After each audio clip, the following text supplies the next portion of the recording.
In 1996, archaeologists discovered the most ancient pyramids in Peru. They were 5,000 years old, contemporaneous to Egypt and Mesopotamia, and were located in a valley called Caral, 182 kilometers north of Lima. They belong to an incredible society of peace, where no defensive structures nor offensive weapons have ever been found. Under the grounds of a circus facing the central pyramid, 32 flutes made of condor and pelican bone were recovered, all of them with one hole only, and of a nature never seen before in musical instruments anywhere in the world. When I saw them in the Caral webpage pictures, I made PVC copies to find out how they could have sounded.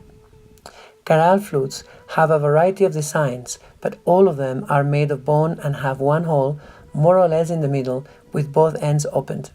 Some have a little clay inside the hole, others a matching design with the next flute.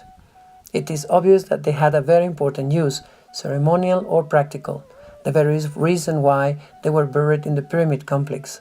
But they are also musical instruments of the rarest kind, with no other examples in the archaeological record, anywhere in America or the rest of the world.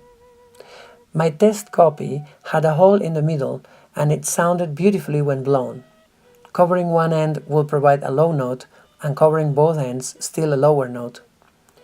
Starting from these settings, I made holes in other places. I noticed that some original flutes had the middle hole not exactly in the middle, but few centimeters away from it. When played, different notes will come up, depending on the distance from the center and which finger, right or left, was covering which end.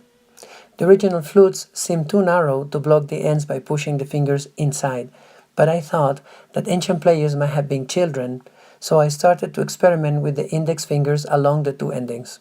Sure enough, different notes can be played this way. I decided to try different lengths as well, provided that I didn't have the actual size for the original flutes. Eventually, I managed to make a flute that when played without any obstruction will tune to the note corresponding to 440 Hz, or A. By means of fixing the index fingers inside the two endings at different depths, I was able to produce the chromatic scale. Once I got the right proportions, I made a copy with the aluminum leg of a discarded chair, and I practiced some music. This instrument works. My brother Ivan noticed an interesting proportion in the making of the flute as it was finished and sounding. And sure enough, when we measured the distances to the end of the hole, the longer side divided by the shorter side gave the number 5, which is equal to 1.6180. This being a striking coincidence or not, I don't know. I call this instrument flauta Caralina. With almost no luthier skills, anyone can build a Caralina, and anyone can play it. It is the simplest, most beautiful musical instrument I can think of, and I think it is a very generous present from the ancient people of South America to all of us. There are several videos on YouTube that show different approaches as how to play it. This one is one of a kind. I teach how to make one and how to play it.